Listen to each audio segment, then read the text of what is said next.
জয়াদ্বৈত চন্দ্র জয় গৌর ভক্তবৃন্দ ভক্ত গোষ্ঠী সহিত গৌরাঙ্গ জয় জয়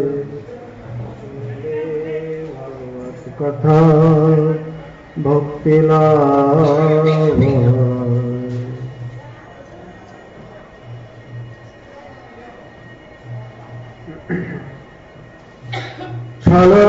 ছলঞ্চনা লভে কিঞ্চিৎ জেনাদ্যং পরিপালয়न्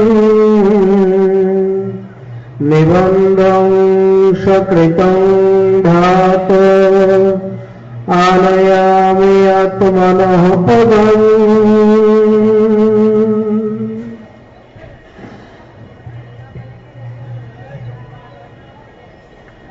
কলিযুগ পাবন অবতার শ্রী শ্রীকৃষ্ণ চৈতন্য মহাপ্রভুর অতি অন্তরঙ্গ প্রিয় পার্ষদবর গৌরীয় আচার্য কুলভাস্কর পরম বিরক্ত শিরোমণি শ্রী শ্রী বৃন্দারণ্যাশ্রয়ী বিশ্ব বৈষ্ণব রাজ সভা সমাজম ভাজন শ্রী শ্রী সর্বস্বামীবাদীর অন্যতম শ্রীল সনাতন গোস্বামী চরণ তদীয় অমর মহাগ্রন্থ শ্রী শ্রী বৃহৎ ভাগবতামৃতে দ্বিতীয় খণ্ডে বৈকুণ্ঠ নামক চতুর্থ অধ্যায়ে শ্রী বৈকুণ্ঠের মহামহিমা বর্ণন করতে গিয়ে বলছেন, ছলঞ্চনা লভে কিঞ্চিৎ জেনাদ্যং পরিপালয়न् নিবন্ধং সকৃতং ভ্রাতর আনয়ামি আত্মনো পদম। আমি কোন প্রকারের কোন ছল বা হেতু বা মাধ্যম এমন কিছুই পেলাম না যে হে ভ্রাত সেই উপায়ে আমি তোমাকে শিবচরণে আনয়ন করতে পারি।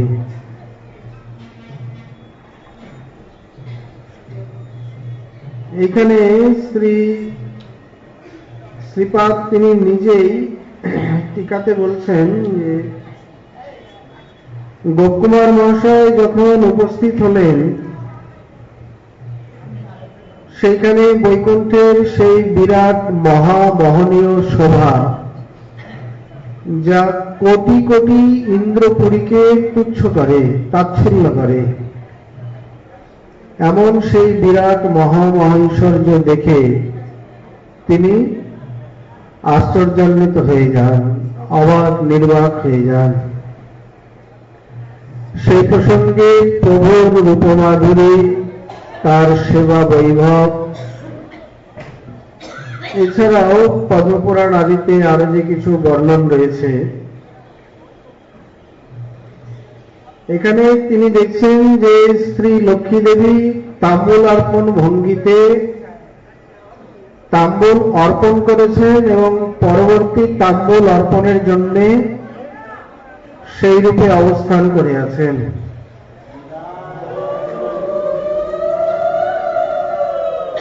দ্বিতীয়া প্রিয়া শ্রী রুক্মিণী পৃথিবী দেবী তিনিও এই প্রকার পিকদানি হস্তে অবস্থান করছেন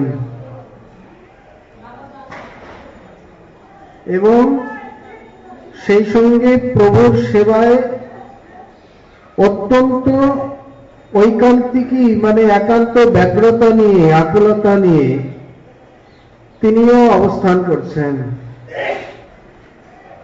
সেই সঙ্গে অন্যান্য অস্ত্র আদি মানে প্রভুর যে প্রধান চতুর্বিধ আয়ুধ শঙ্খ চক্র গদা পদ্ম ইত্যাদি আয়ুধ এবং অন্যান্য চিহ্নাদি, যা আমরা শ্রী প্রভুর হস্তে চিহ্ন রূপে বা অস্ত্র রূপে দেখি, এখানে বৈকুণ্ঠে গিয়ে শ্রী গোপকুমার মহাশয় তাদেরকে মূর্তি রূপে দেখলেন। মানে গদা, তিনি কেবল গদা নয়, তিনি মূর্তি, তিনি দিব্য পুরুষ, সাক্ষাৎ ভগবত তুল্য রূপে সেইখানে অবস্থান করছেন। বলে ইনি যে গদা, বুঝলেন কি করে? না, মাথায় তার গদার চিহ্নটি রয়েছে। মানে যে অস্ত্রকে প্রভু ধারণ করেন, সেই অস্ত্রের চিহ্নটি একটি গদা তার মস্তকে রয়েছে। মানে বলতে গেলে তার মুকুটটি যেন গদাকৃতি, বা গদার মধ্যে, মুকুটের মধ্যে যেন একটা গদার আকার রয়েছে। তাকে দেখে বোঝা যাচ্ছে ইনি গদা মহারাজ। তেমনি চক্র, তিনিও মূর্তি ধারণ করে অবস্থান করছেন, তার মস্তকে চক্র ভ্রাম্যমান, ঘূর্ণায়মান। তেমনি শঙ্খ, কমল, প্রত্যেকের এখানে দিব্য দিব্য মূর্তি রয়েছে, আর মস্তকে সেই সেই চিহ্ন, যার দ্বারা তাদেরকে দেখে বোঝা যায় যে ইনি কে।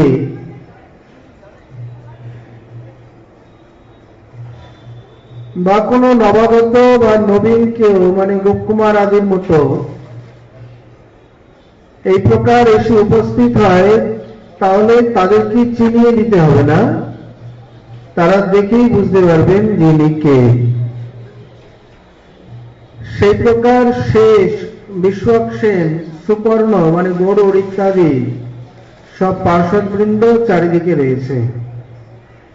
এখানে কয়েকজনের নাম করেছেন পদ্মপুরাণে, আরো আমরা বহু পার্শ্বদের নাম দেখতে পাই, যেমন নন্দ, সুনন্দ, জয়, বিজয়, বল, প্রবল, কুমুদ, কুমুদাক্ষ, বিশ্বক্সেন, গরুড়, জয়ন্ত, শ্রুতদেব, পুষ্পবন্ত, সত্যত, এরা সকল হচ্ছে প্রভুর পার্ষদ এবং প্রভুর সেবার্থে সদা সর্বদা তার চারিপাশে অবস্থান করেন। এখানে বৈকুণ্ঠের কিছু আবরণ দেবতার কথা বলেছেন, আমরা এই প্রসঙ্গে তাও আলোচনা করিনি। যেমন সত্য, অচ্যুত, অনন্ত, দুর্গা, বিশ্বক্সেন, গণেশ, শঙ্খনিধি, পদ্মনিধি, এরা হচ্ছে বৈকুণ্ঠের আবরণ দেবতা। কিন্তু এছাড়াও এই আবরণ দেবতা বাদেও 8 দিকে অষ্টদিকপতি রয়েছে, যথাক্রমে মানে পূর্ব দিক থেকে পূর্ব, অগ্নি, দক্ষিণ, নৈঋত, পশ্চিম, বায়ু এবং উত্তর আর ঈশান, এই হলো 8টি দিক। এই ক্রমশ পরপর ইন্দ্র, অগ্নি, যম, নৈঋত, বরুণ, বায়ু, সোম এবং ঈশান, মানে পূর্ব দিকের অধিপতি ইন্দ্র, অগ্নিকোণের অগ্নি, উত্তরের যম, নৈঋতের নৈঋত, দক্ষিণের বরুণ, বায়ুকোণের বায়ু, উত্তরের সোম এবং ঈশান কোণে ঈশান। এই হচ্ছে 8 জন দেবতা। এখন এইসব নাম শুনলে সর্বপ্রথমে যে প্রশ্নটি মনে উদিত হয় সেটি হলো, এরা কি সেই দেবতা স্বর্গে আমরা যাদের নাম শুনি বা দেখি, যাদের এরা তাহলে এমন কি স্বীকৃতি অর্জন করলেন যে তারা বৈকুণ্ঠে এই প্রকার স্থান পেলেন বা প্রভুর দর্শন পেলেন? তার উত্তর দিয়েছেন, বলছেন এরা কেউ সাধারণ দেবতা নয়, কোনো আজানিক আধিকারিক বা স্বর্গীয় কোনো দেবতা নয়। তারা সকলেই, এছাড়াও এই স্থানে যে সাধ্য মানে সাধ্যগণ, মরুদগণ, বিশ্ব দেবাদিগণ, এরা সকলে অপ্রাকৃত, নিত্য সেবক এবং শ্রী ভগবত অংশজাত। এক কথায় তাহলে তিনি বুঝিয়ে দিলেন যে যাদের মনে এই প্রশ্ন, এরা কি সেই প্রাকৃত দেবতা? এক কথায় স্বর্গের দেবতাকে প্রাকৃত বা লৌকিক দেবতা বলা হয়ে থাকে, যেহেতু এরা লোকের মধ্যে মানে ইহক লোকের মধ্যে বা প্রকৃতির মধ্যে, এর অনেক পারে প্রকৃতির আবরণ, মানে এক কথায় ব্রহ্মাণ্ডের মধ্যে বা ব্রহ্মার সৃষ্টির মধ্যে, মানে আবর্তন বিবর্তনের মধ্যে।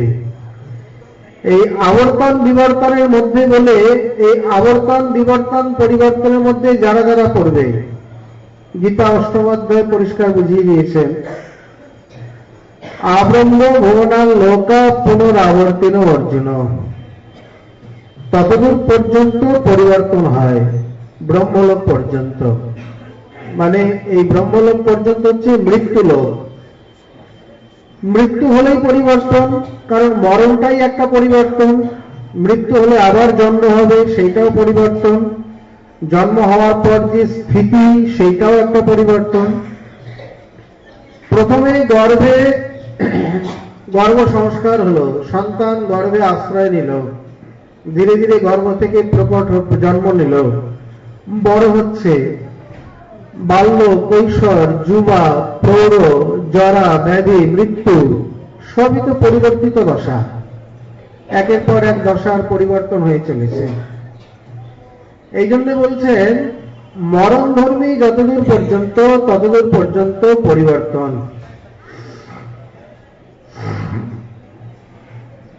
যেখানে মরণ আদি নেই সেখানে সাধারণত পরিবর্তন নেই। বা নিত্য গোলকাদিতে আমরা নিত্য কৈশোর লীলা দেখি।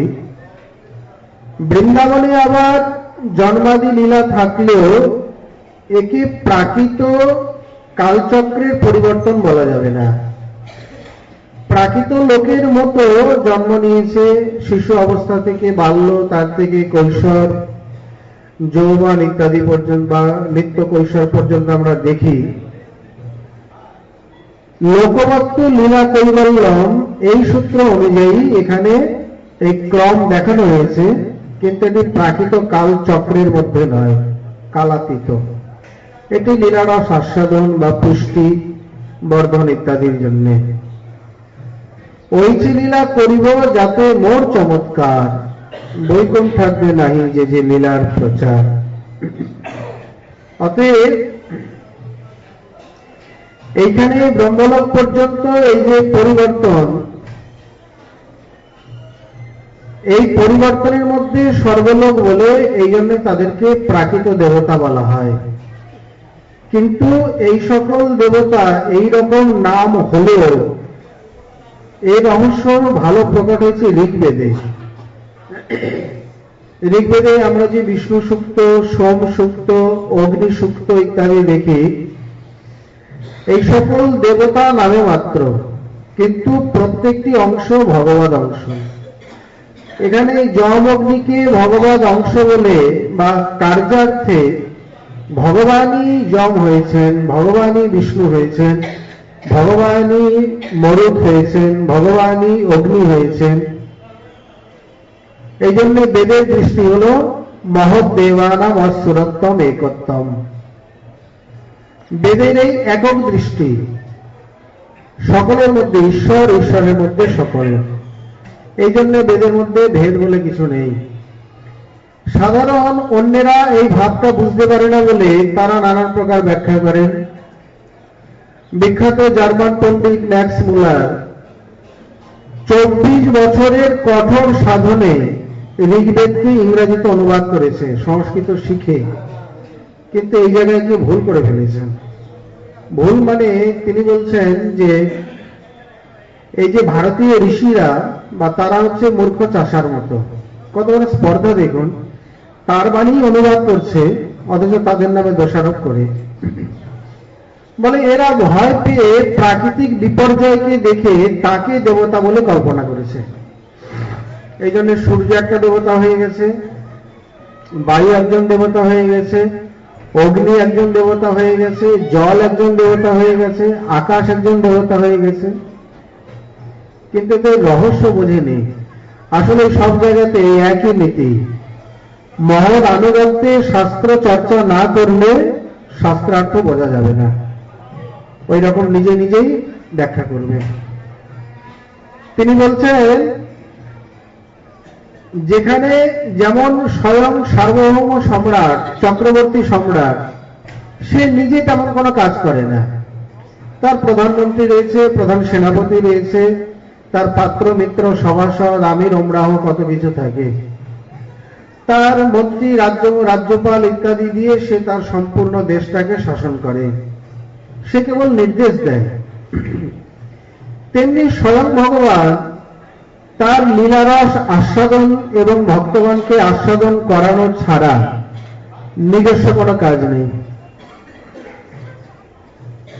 তার কাজ কেবলমাত্র লীলা সম্পাদন করা, আর বাদবাকি ব্রহ্মাণ্ড পরিচালন ইত্যাদি ইত্যাদি কিছু হবে সব তার শক্তির দ্বারা বা তার ইচ্ছার দ্বারা। এই জন্যে যে শক্তি পৃথিবীকে ব্রহ্মাণ্ডগীত থেকে ধারণ করে আছে তার নাম শেষ। যে শক্তি আবার এই পৃথিবী আদিকে পালন করছে তার নাম হলো বিষ্ণু। যে শক্তি সৃষ্টি করছে তার নাম ব্রহ্মা। যে শক্তি আবার তাকে সংহার করে দিচ্ছে তার নাম মহেশ। এইভাবে মূলে তিনি, তারই অনন্ত শক্তি অনন্ত রূপে প্রকটিত হয়ে বিলাস করছে, খেলা করছে। কবি ঠিকই বলেছেন, হে বিরাট শিশু খেলিছ বিশ্বলে আনো মানে প্রভু নিরজনে। বাস্তবিক ছেলেরা যেমন খেলাধুলা করে তেমনি সেই বিরাট শিশু অনাদিকাল থেকে এই খেলা করে চলেছে। তার খেলার সামগ্রী কি, তার ক্রীড়নক বা তার উপাদান কি?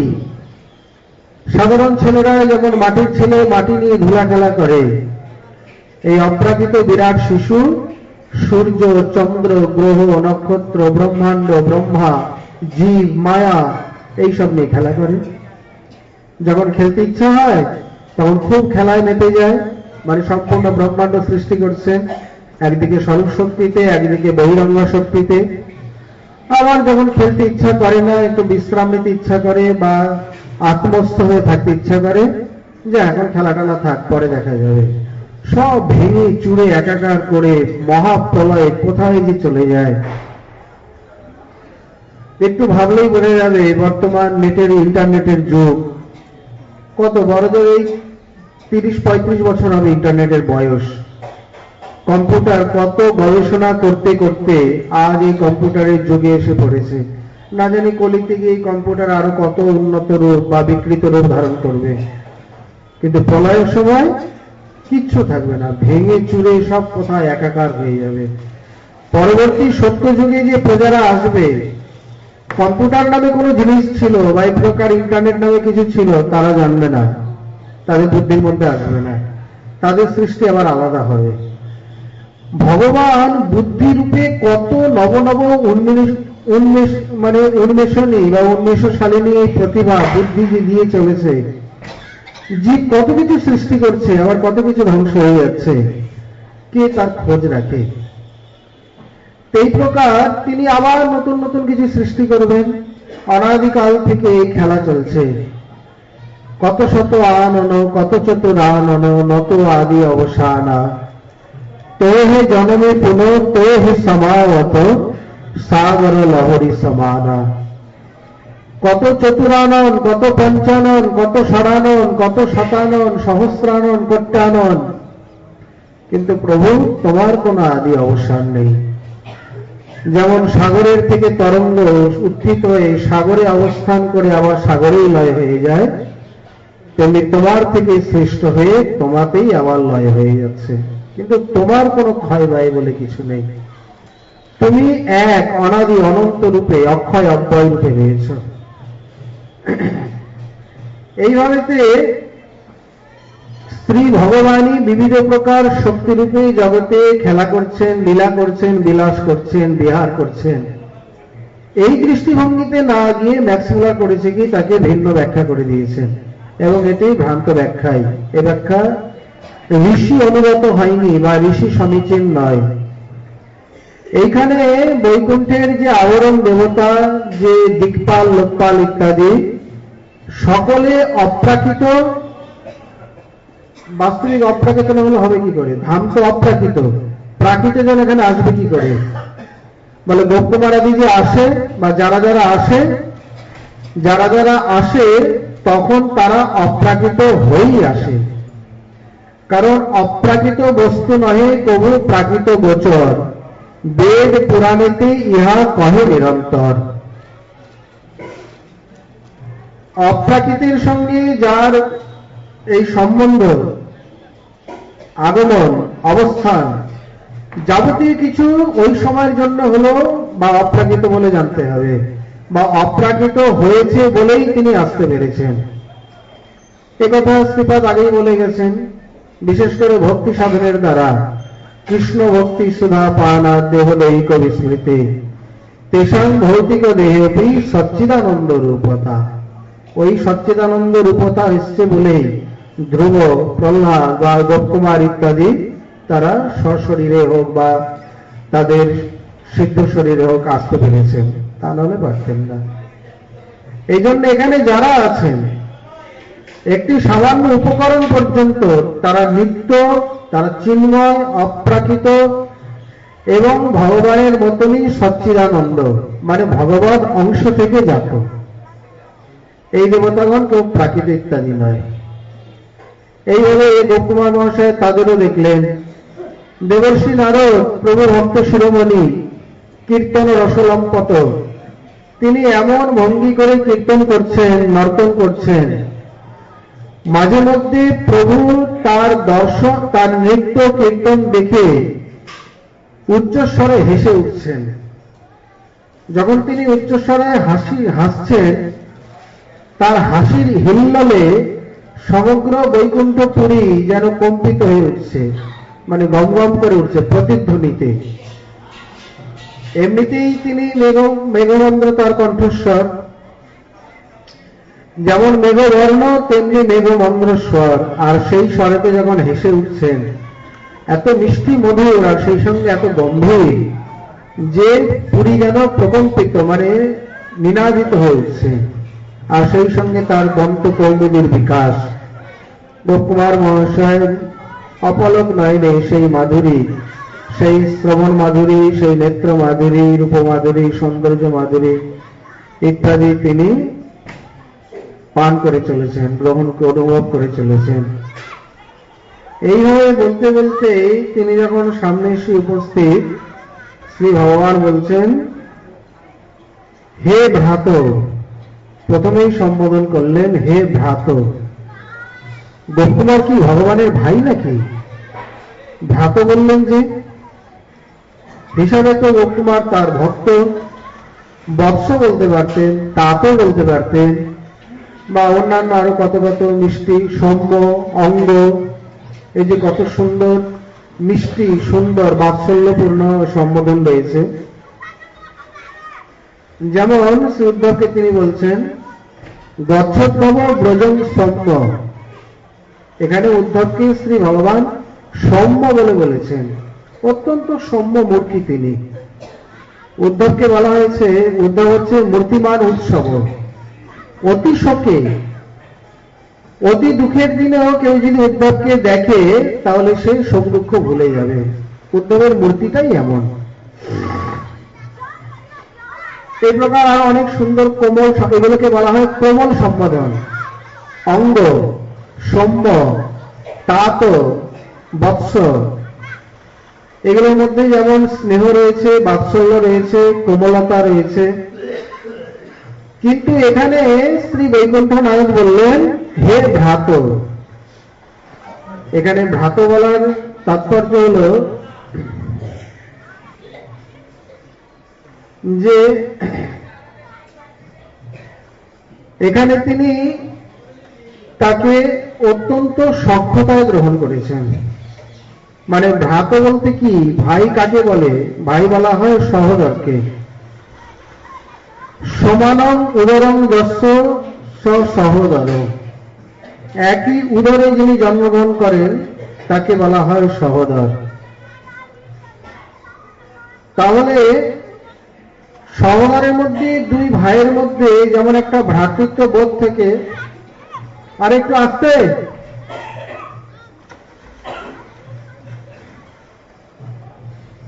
তেমনি তাদের মধ্যে একটা সখ্যতাও থাকে। দুই ভাই পাশাপাশি, মানে একই সঙ্গে হয়েছেন, একই সঙ্গে জন্ম নিয়েছেন। এই জন্যে তিনি বলছেন যে গোপকুমারের সঙ্গে সমানভাবে সহানুভূতিশীল হয়ে তিনি তাকে ভ্রাতা বলে সম্বোধন করলেন। তার মানে কি, এখানে যদ্যপি ভক্ত, যদ্যপি তার প্রতি স্নেহ বাৎসল্যেরই উদয় হবে, কিন্তু তথাপি শ্রী গোপকুমারকে তিনি কতখানি আপন মনে করেছেন, কতখানি প্রিয়জন মনে করে তাকে তিনি কামনা করেছেন, এই ভক্তের থেকে ভ্রাত বলে আরো ঘনিষ্ঠ সম্বন্ধে তাকে সম্বোধন করলেন। এই জন্য বলছেন, হে ভ্রাত, ছলঞ্চনা লভে কিঞ্চিৎ, আমি এখনো পর্যন্ত কোন প্রকার কোন ছল পাইনি যে ছলেতে তোমাকে আমি আমার নিজের কাছে আনয়ন করতে পারি। এখানে ছল বললেন কেন? ছল বলতে এখানে হেতু। তার মানে শ্রী ভগবানকে প্রাপ্ত হওয়ার পিছনে, ভগবানকে লাভ করার পিছনে যত প্রকারের যে শাস্ত্র নির্দেশ দিয়েছেন, কি প্রকারে? শ্রবণ, কীর্তন, ভজনাঙ্গ অনুষ্ঠান, সাধুসঙ্গ, তীর্থাদি গমন ইত্যাদি ইত্যাদি যত প্রকারের উপায় বলেছেন, এখানে গোপকুমার মহাশয় সেই সকল উপায় তিনি অবলম্বন করেননি। মানে এক কথা, ভক্তি মার্গকে তিনি এই যাবৎকাল অবলম্বন করেননি। তাহলে এটি প্রভুর বচন বা এটি শর্ত। প্রভুকে প্রাপ্ত হতে গেলে বা প্রভুর চরণে গমন করতে গেলে ভক্তি মার্গই হচ্ছে অন্যতম উপায়। এ কথা তিনি বহু জায়গাতে বলেছেন, এবং বহু শাস্ত্র প্রমাণে আমরা দেখতে পাই যে সর্বত্র শ্রী ভগবানকে ভক্ত বৎসল বা ভক্তি বশ ইত্যাদি বিশেষণে বিশেষিত করা হয়েছে।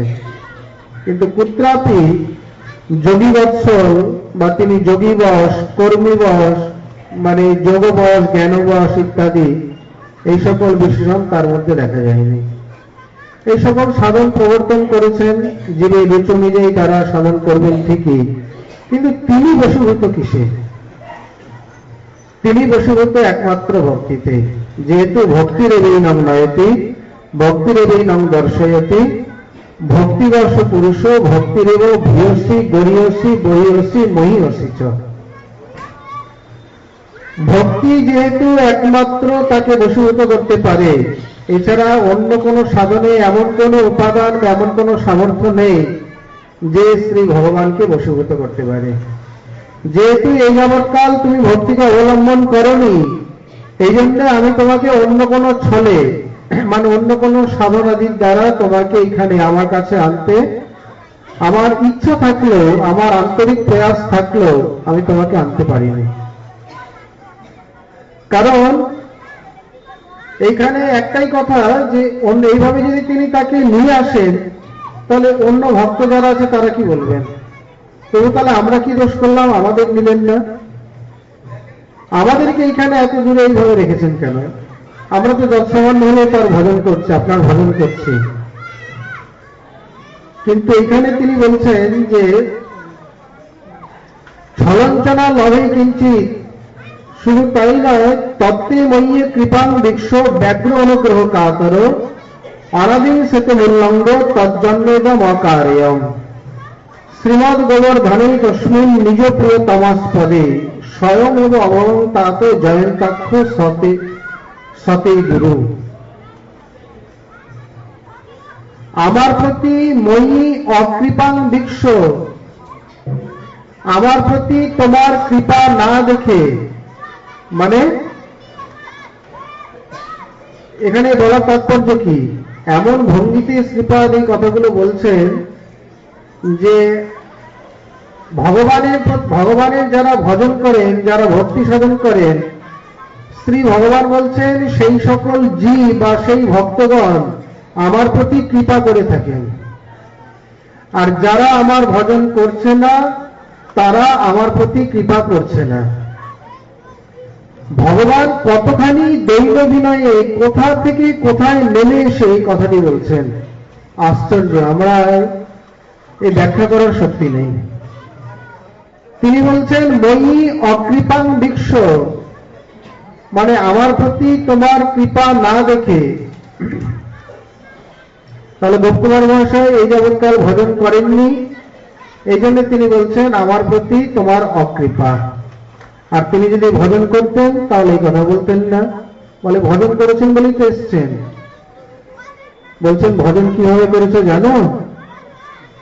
অনাদি সেতুম উল্লঙ্ঘ, অনাদি সিদ্ধ যে বেদে আদিতে নিয়ম দেওয়া রয়েছে, এইভাবে ভগবত ভজনে এইভাবে আমার কাছে আসবে, সেই অনাদি বিধিকে লঙ্ঘন করে তজ্জন্মেদম অকারয়ম, আমি তোমাকে গোবর্ধনে ব্রজবাসী করে গোপ বালক রূপে জন্ম দিলাম, তথাপি যখন তুমি আমার নিকট আসলে না।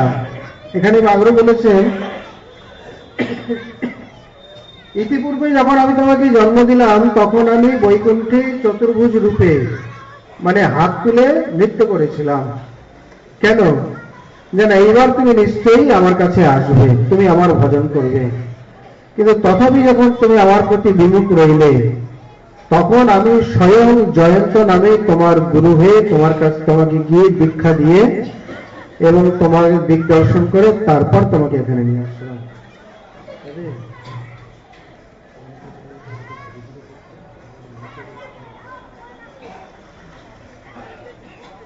তিনি বলছেন যে তোমাকে গোবর্ধনে জন্ম দেওয়া, জয়ন্ত রূপে আমি তোমার গুরু হয়ে তোমাকে উপদেশ দেওয়া, এগুলো সবই আমার কৃপা এবং আমার যে অনাদিসিদ্ধ নিয়ম রয়েছে সেই নিয়মকে লঙ্ঘন করা এক প্রকার। এই শ্লোকিতে একাধারে তিনি অনেক কিছু স্থাপন করে দিলেন। তার মানে ভালো জায়গায় জন্ম পাওয়া বা ভগবত ভজন উপযোগী দেহ পরিবেশ পাওয়া, এটি ভগবত কৃপা। বাস্তবিক ভগবত কৃপা না হলে কেউ কোনোদিন একটা ভালো পরিবেশ পায়? এখানে গোপীগণ দেখিয়েছেন এই যে অঘটন ঘটন পটিয়সী যে যোগমায়া, এর তো অনেক ব্যাখ্যা। এই ব্যাখ্যাতে আরেকটি ব্যাখ্যা আচার্য দেখিয়েছেন যে এই যে শ্রী ভগবান গোপগণের পাশে তাদের ছায়ামূর্তি স্থাপন করে গোপীগণকে নিয়ে যে তিনি বিলাস করেছেন বা রাস বিহার করেছেন, এটিও যোগমায়ের একটি অঘটন ঘটন পটিয়সী শক্তি। বলে কেন? সংসার দ্বারান ব্রজকশ, গোপগণ এখানে যোগমায়া দুই প্রকার লীলা সম্পাদন করেন। লীলা যদি অল্পকাল ব্যাপিনী হয় তাহলে স্থান আদিকে সংকুচিত করে দেয়। ধাম কমলের মতো তো, স্থানটিকে সংকুচিত করে দিলে তাড়াতাড়ি গৃহাধিতে চলে যাবে। আর লীলা যদি বহুকাল ব্যাপিনী হয় তাহলে গোপগণের পাশে গোপীগণের ছায়ামূর্তিকে স্থাপন করেন, ছায়া সীতার মতো, আর মূল গোপীকে কৃষ্ণের পাশে মানে গোপীনাথের পাশে রেখে দেন। এটি এক প্রকার কৃপা। বলে কেন? বলে যদি ওখানে গোপী মূর্তি না থাকতো তাহলে হুলস্থুলে পড়ে যেত, হুল হট্টগোল শুরু হয়ে যেত, আমাদের স্ত্রী কোথায় গেল খোঁজ অনুসন্ধান শুরু হয়ে যেত, এবং খুঁজতে খুঁজতে দৈবাৎ যদি বৃন্দাবনে বা কোনো কুঞ্জে বা যমুনা তটে তার দর্শন হতো বা দেখতেন, কত বড় অনর্থ হয়ে যেত, একটা বিশৃঙ্খলা, গোলযোগ, কলহ ইত্যাদি। যাতে সেগুলি না হয় শ্রী যোগমায়া আগে থেকে সব সমাধান করে রেখেছেন। তেমনি এখানে বলছেন যে এই যে এবার এইটি তো গোপীগণের দৃষ্টান্তে দেখানো হলো, যদি আমরা আমাদের নিজেদের দৃষ্টান্তে দেখি, যেমন গৃহেতে পতিপত্নী যদি ভক্ত হয় তাহলে তো সোনায় সোহাগা, বিশেষ করে তেমন বাধা হয় না। আর যে বিয়েতে পতিভক্ত পত্নী নয় বা পত্নী ভক্ত পতি নয়, সে বিয়ে যে কি অশান্তি, কি দুর্দশা যাদের হয়েছে তারা জানে। এই যে উপযুক্ত অবস্থান, পরিবেশ বা তাদের জীবন, জনম, চরিত্র ইত্যাদিকে সব সুস্থ করে বজায় রেখে শ্রী ভগবান উদ্দেশ্যে বা ভগবান সেবায় নিযুক্ত হওয়া, এটিও যোগমায়ের কৃপা, যোগমায়ের ছেলে ভগবত কৃপা। এখন পতিপত্নী যদি ভক্ত হয় তাহলে চলো দুজনেই নিয়ম সেবায় ঠাকুরানী নিয়ে বৃন্দাবনে চলে আসলেন। আর একজন যদি অভক্ত হয়, না পূজার সময় কোথায় যাবে, বাড়িতে লোকজন আসবে, কত ব্যাপার স্যাপার রয়েছে, বাড়িতে আমাদের লক্ষ্মী পূজা বর্ষের সব থেকে বড় পূজা, সেই সময় তুমি বাইরে থাকবে না, কোনো মতেই হবে না। তার মানে কি, প্রাণ চাইলেও পরিবেশ এমন, পরিস্থিতি এমন, আসতে পারছেন না বা মনোমতো ভজন করতে পারছেন না বা তাদের কথা অনুযায়ী। একাদশীর দিন এখন বাড়িতে এমন ভাবে অতিথি এসছে, কিছু করার নেই, আমিষ সাথে রান্না করতেই হবে। কত শত যে জ্বালা, যারা এগুলো ভোগ করেন তারা জানেন। আমরা এখান থেকে অত বুঝতে পারবো না। কি করবেন, চোখের জল ফেলতে ফেলতে রান্না করলেন, অতিথি সৎকার করতেই হবে। এখন নিজের নিয়ম সেবা, মাস ব্রত, আবার স্নান আদি করে তাদেরকে খাইয়ে দেয়, সবকিছু ধুয়ে আলাদা ব্যবস্থা করে, আবার সে রাত্রেই হোক বা দিনেই হোক আবার স্নান করে ঠাকুরের জন্য একটু সিদ্ধান্ত আদি করে কোনো মতে দিনান্ততে একবার পেলেন। এখানে ভগবত কৃপা বা যোগমায়ের কৃপার অভাব দেখানো হয়েছে।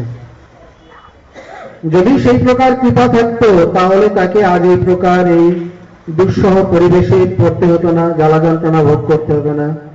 এমন এমন ভক্তের চরিত্র আছে, 15 বছর পর্যন্ত স্বামী শাশুড়ির সঙ্গে লড়াই করেছেন, খাটের নিচে ঠাকুর রেখে দিতেন, সারাদিন তাদের রসইয়াদি মানে কাজকর্ম সেরে দিনান্তে একবার স্নান করে ওই খাটের নিচেই কোনো মতে একটু সিদ্ধান্ত করে ঠাকুর সেবা করে একবার করে বা কোনো মতে দুবার ওই তাই রেখে পেয়ে 15 বছর সংগ্রাম করে তারপরে ভক্ত হয়েছে।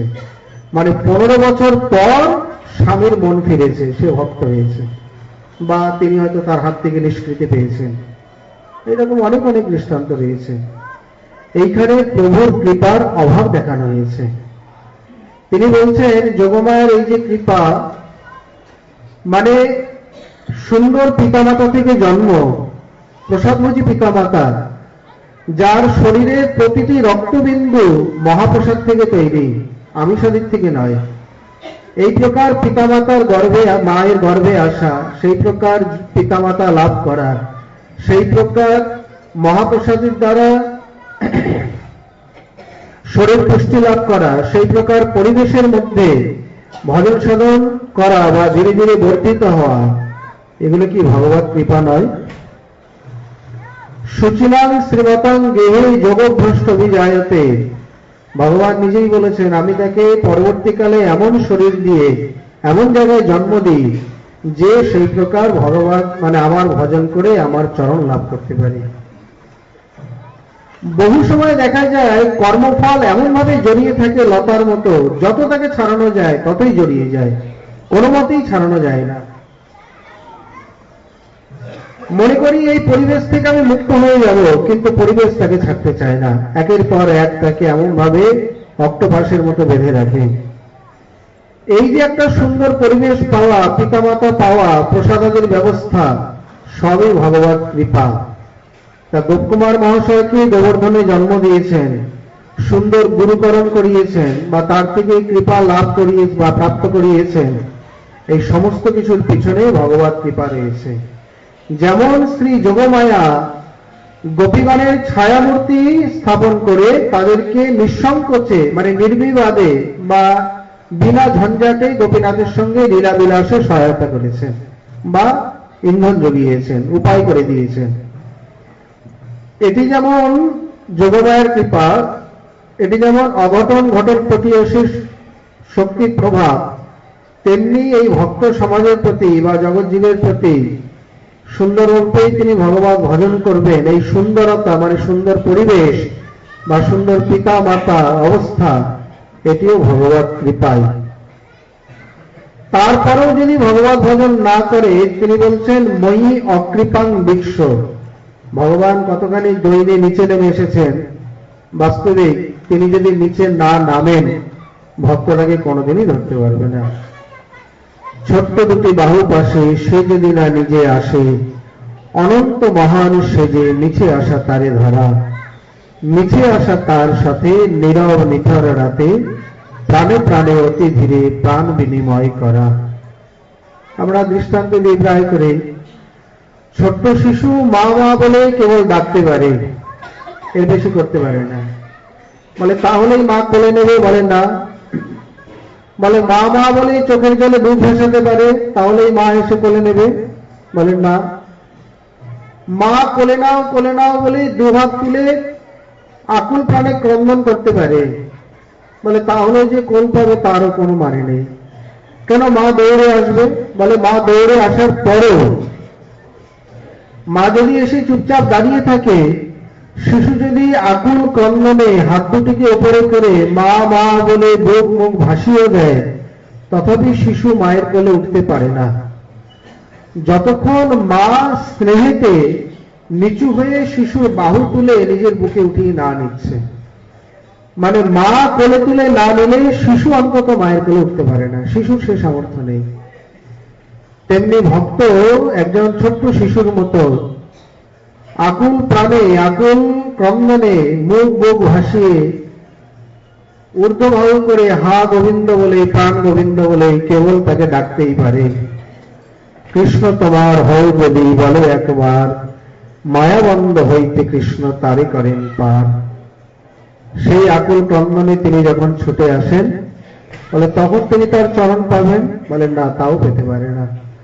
যখন প্রভু কৃপা করে দান করেন, জমই বৈশ প্রেমিতে তেন লভ্য। এই জন্য বলছেন যে ভক্তের উন্নয়ন হয় সাধনায়, মানে এই আকুল ক্রন্দনে। সাধনায় বলতে আরতি উৎকণ্ঠায়, আর ভগবানের অবতরণ হয় করুণায়। তবে কি মিলন, তবে কি সাক্ষাৎকার। করুণায় বিগলিত হয়ে তিনি যদি না নেমে আসেন, তার করুণার অবতার না হয়, তথাপি ভক্ত তাকে পেতে পারবে না।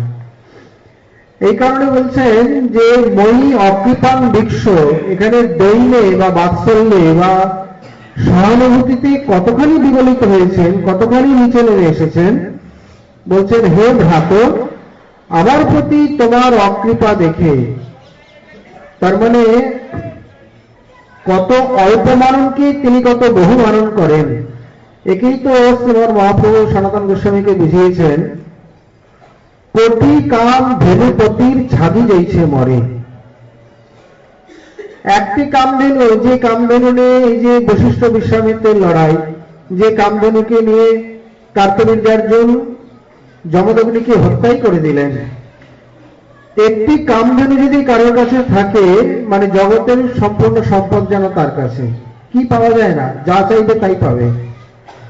এই প্রকার কোটি কোটি কামধেনু যার কাছে রয়েছে, কোটি কাম ধেনুপতির অধীশ্বর যিনি, তার যদি একটা ছাগল মরে যায়, ছাগি বলতে দুধ দেওয়া ছাগল আর কি, মানে স্ত্রীলিঙ্গে ছাগি, কোন দুগ্ধবতী ছাগি যদি মরে যায়, তার যতটুকু ক্ষতি হয়, তেমনি অনন্ত কোটি ব্রহ্মাণ্ড যদি মায়া শক্তির সঙ্গে জ্বলে পুড়ে ছাই হয়ে যায়, নষ্ট হয়ে যায়, শ্রী ভগবানের অতটুকু ক্ষতি হবে। একটি ব্রহ্মাণ্ডে কত জীব থাকে গুণে কেউ বলতে পারে? অনন্ত জীব, সংখ্যাতীত হিচ্ছিৎকণ। কোটি কোটি কামধেনু রয়েছে, এমন একজন অধিপতির একটা ছাগল মরে গেলে যে ক্ষতি হয়, অনন্ত কোটি ব্রহ্মাণ্ড নষ্ট হয়ে গেলে শ্রী ভগবানের ততটুকু ক্ষতি হয়। মানে ব্যাপারটা কিরকম?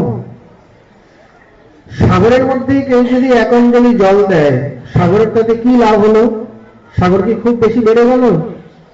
অথবা সাগর থেকে কেউ যদি এক অঞ্জলি জল তুলেও নিল, তথাপি তার কি ক্ষতি হলো? সাগর কি 2 ইঞ্চি কমে গেল? কিছুই হলো না, সাগর তো সাগরই। তথাপি কেউ যদি সাগরকে এক অঞ্জলি জল দান করে, সাগর সেটি মনে রাখে। মানে এখানে ভগবানের দৃষ্টান্তে দেখাচ্ছে, এই জগতে লবণ সাগর, প্রাকৃত সাগর মনে না রাখলেও করুণার সাগর, দয়ার সাগর, ভক্ত বাৎসল্যের সাগর শ্রী ভগবান, তিনি তাকে অবশ্যই মনে রাখেন। এবং এই অল্প মাননকে তিনি বহু মানন করেন। এটি শ্রী ভগবানের গুণ। কে যদি ভগবানকে একটি তুলসী পাতা দান করে, তিনি তাকে বহু তুলসী পাতা মনে করে। কে যদি স্নানের সময় গঙ্গা জলে সেই এক অঞ্জলি জল নিয়ে কৃষ্ণায় নম বলে অর্পণ করে, গোবিন্দ তাকে কোটি অঞ্জলি মনে করে। কেউ যদি সামান্য কিছু ফল পুষ্প ইত্যাদি নৈবেদ্য গোবিন্দকে অর্পণ করে, সামান্য একটু গুড় বাতাসেই অর্পণ করে, গোবিন্দ তাকে রাজভোগ বলে মনে করে। এমনই তিনি পরিপূর্ণতম স্বরূপ। তথাপি পূর্ণেতে পূর্ণ যোগ্য হলেও যেমন পূর্ণ, পূর্ণের থেকে পূর্ণিলেও তিনি আবার পূর্ণ। পূর্ণস্য পূর্ণমাদায় পূর্ণমেবা অবশিষ্যতে। অতএব এই জন্যে তিনি বলছেন, যদি কোনো জীব ভগবান ভজন করে, তার প্রতি যে প্রভুর কত কৃপা দৃষ্টি বর্ষিত হয় তা তিনি বুঝতে পারেন না। এখানে বলছেন ব্যাঘ্র অনুগ্রহ কাতর। এখানে নিজে নিজে বলেছেন, এই শব্দটি ঠিক হুবহু বলেছেন শ্রী ধ্রুব মহাশয়। তিনিও বলছেন, প্রভু তুমি অনুগ্রহ কাতর। একদম স্তুতির শেষ শ্লোকটি। অনুগ্রহ কাউকে করতে না পারলে তুমি স্থির থাকতে পারো না। কাতরতা মানে কি? এক প্রকার অস্থির অবস্থা, মানে সেটি চাই, সেটি না হলে হবে না, তাতে কাতর হয়ে যাওয়া। সকালবেলা এক কাপ চা না হলে মাথাটা আর থাকে না, বাবা চা আমার চাই, আর কিছু হোক না হোক, সারাদিন আমাকে কিছু দেবেন না, কিন্তু 2-3 কাপ দিলে আমি 1200 লোকের রান্না নামিয়ে দিতে পারবো। না পেলে কাতর অবস্থা, যায় মনে হয় ডাক্তার ডাকতে হবে না, হাসপাতালে নিতে হবে। ভগবান সেই রকম অনুগ্রহ করতে না পারলে অস্থির হয়ে পড়ে, যেন বিকল হয়ে পড়ে, মনে যেন কি হয়নি, কি যেন ক্ষতি হয়ে গেছে, কি যেন এখনই তাদের সংযোগ করতে হবে, এই প্রকার একটি অবস্থা। এখানেও বলছেন অকৃপাং ভিক্ষ অনুগ্রহ কাতর। তোমাকে তোমার এই অকৃপা দেখে, মানে তুমি আমার ভজন করছো না দেখে আমি তোমাকে কিভাবে অনুগ্রহ করব, এই অনুগ্রহ করার জন্য আমি কাতর হয়ে পড়েছিলাম। এখানে অনুগ্রহ মানে কি? অনুগ্রহ শব্দের আচার্য অর্থ করেছে স্বমুখীকরণ চেষ্টা। খুব সুন্দর অর্থ করেছেন। বহির্মুখ জীবকে অন্তর্মুখ করার, কৃষ্ণোন্মুখ করার যে চেষ্টা, সেটা হচ্ছে অনুগ্রহ। এই চেষ্টা তো আমরা রাসেও দেখতে পাই। ভগবান নিজেই বলছেন, টিকাকার বলছেন, এই অন্ধকার জগতে তিনি প্রেমের লীলা কেন করলেন? বলছেন শৃঙ্গার রস ব্যাপদেশান বহির্মুখান সপরম কর্তুম ইতি ভাব। মানে শৃঙ্গার ব্যাপদেশন, এই মধুর রাসলীলার মাধ্যমে যত বহির্মুখ জীব আছে তাদেরকে তিনি সমুন্মুখ করবার জন্য এই তার লীলা। এই জন্য মহিমার শেষে কি বলেছেন? অনুগ্রহায় ভূতানাং মানুষং দেহমাশ্রিত ভজতে তাদৃশী ক্রীড়া যা শুদ্ধ তৎপর ভবে। এখানে অনুগ্রহ শব্দটি আছে, অনুগ্রহায়। তাহলে অর্থটি কি হবে? স্বমুখীকরণায়, মানে প্রাকৃত বহির্মুখ জীবকে অন্তর্মুখী করণায়, বা সেই করার জন্য মানুষের শরীর ধারণ করে তিনি এই প্রকার লীলা করলেন, যে লীলা শ্রদ্ধায় শ্রবণ করে সাধারণ জীব তৎপরায়ণ হবে, মানে কৃষ্ণাশ্রিত হবে। পরায়ণ মানে পর বলতে পরম শ্রেষ্ঠ, আর অয়ন বলতে আশ্রয়। এখানে পরম পরায়ণ বলতে একমাত্র কৃষ্ণই হচ্ছে সর্বোপরি আশ্রয়, অন্য কোনো আশ্রয় তত্ত্ব নয়। মানে জীব তৎমুখী, তৎশরণাগত, তদাশ্রয়ী হবে এক কথায়। কি? এই রাসলীলার শ্রবণ কীর্তনের মাধ্যমে। তার মানে রাসলীলা কেবলমাত্র রসস্বাদনের জন্য নয়। রাসলীলার যদি আমরা দুটি কারণ অন্বেষণ করি, তাহলে মুখ্য বা অন্তরঙ্গ কারণ হবে রসস্বাদন, কারণ রমণস্য সসুখং বোধায়, এটি তার রমণ ইচ্ছা হয়েছিল বলে তিনি করেছিলেন। আর গৌণ বা বহিরঙ্গ কারণ হল সাধারণ জীবকে কৃপা করা, মানে তৎপরায়ণ করা। রায়রামানন্দ প্রভু এই কথাই বলেছেন, নিজ গুণ কার্য তোমার লীলা রস আস্বাদন আনুষঙ্গে প্রেমময় কইলে ত্রিভুবন। তাহলে তোমার অন্তরঙ্গ কার্য ত্রিভুব বাঞ্ছা আস্বাদন, বা রস নির্যাস আস্বাদন, আনুষঙ্গে জগৎজীবকে প্রেমময় করা, এটি হচ্ছে অনুগ্রহ। আর কৃপা দয়া প্রায় করে একই, অনুকম্পার আবার গিয়ে একটি আলাদা অর্থ করেছেন।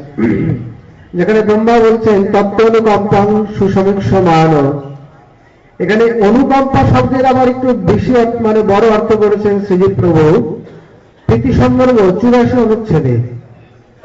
সেখানে বলছেন অনুকম্পা চ পূর্ণে অপি সস্মিন, এখানে পূর্ণতা শব্দ আসছে যেটি এখানে লাগবে।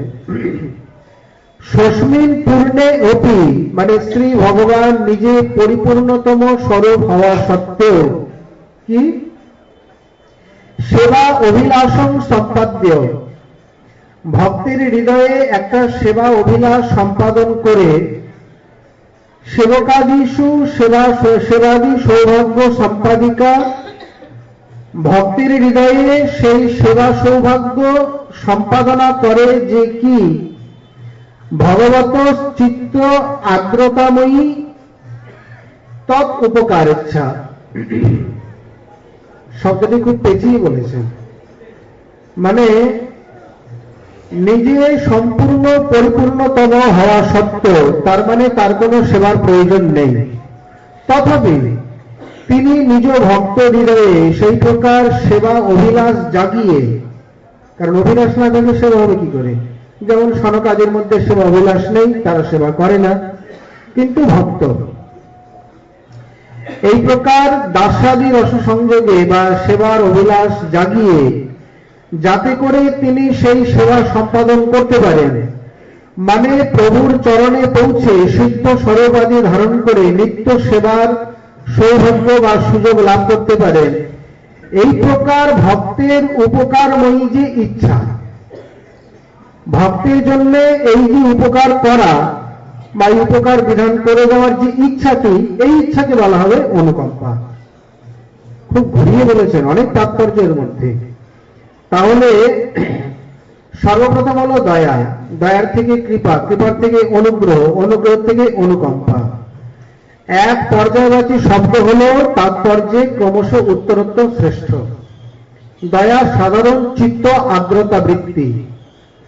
দয়াটাকে বলে অন্যের দুরাবস্থা দেখে চিত্ত গলে যাওয়া।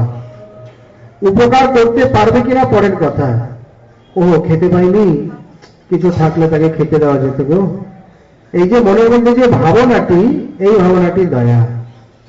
কৃপা এর থেকে আরেকটু বলিষ্ঠা, অনুগ্রহ তার থেকে আরেকটু, অনুকম্পা সর্বোপরি। তার মানে ব্রহ্মা ঠিকই শব্দ সংযোজন করেছেন, এই যে তত্ত্ব অনুকম্পাং সুসমীক সমান। অতএব হে ভগবান, যার প্রতি আপনার অনুকম্পা রয়েছে তিনি আপনার এই সেবা সৌভাগ্যাদি লাভ করতে পারে এবং তিনি এই সুসমীক্ষা মানে আত্মসমীক্ষা করতে পারেন, এই আত্মসমীকরণ যাকে বলে। তার মানে এখানে তার কোন প্রকার সেবাদের প্রয়োজন নেই, যেহেতু তিনি পরিপূর্ণতম স্বরূপ। তথাপি গৌরকুমার মহাশয়কে বলছেন, যেহেতু তুমি আমার ভজন করছো না, সেই জন্য আমার প্রতি তোমার অকৃপা দেখে আমি অনুগ্রহেতে তোমাকে গোবর্ধনে জন্ম দিলাম, জয়ন্ত নামে গুরু হয়ে তোমাকে ভজন শিক্ষা দিলাম এবং সেই ভজন অনুষ্ঠান বিশেষ করে সাধন সম্রাট নাম অনুশীলন করে তুমি আজ আমার চরণে এসছো। এই পর্যন্ত অনুগ্রহ, অনুকম্পা এখানে এখনো হয়নি। অনুকম্পা কখন হবে? এরপর যখন সেবা অভিলাষ সম্পাদন করে তিনি নিত্য সেবা সৌভাগ্য প্রাপ্ত হবেন, মানে পার্শ্বত্বনু প্রাপ্ত হবেন, যে মঞ্জরি ভাব সাধন পদ্ধতি বা এই যে অনর্পিত চরি শ্রীমর মহাপ্রভুর মহা অবদান, এই বিষয়টি যখন তিনি লাভ করবেন এবং যার দ্বারা যেভাবে লাভ হবে সেটি হলো অনুকম্পা। তাহলে এটি মহাপ্রভুর মহান অনুকম্পা। তিনি সেই সেবা সৌভাগ্য কিভাবে লাভ হবে তার উপায় করে দিয়ে গেছেন। এই সম্বন্ধে তিনি আরো যে পেতে বিশ্লেষণ করছেন। শ্রীমন মহাপ্রভুর কৃপা হলে আবার আমরা আগামীকাল সে বিষয়ে আস্বাদন করব। আজকে আমাদের সৃষ্টি বৃহৎ ভাগবত কথা এখানে নিতা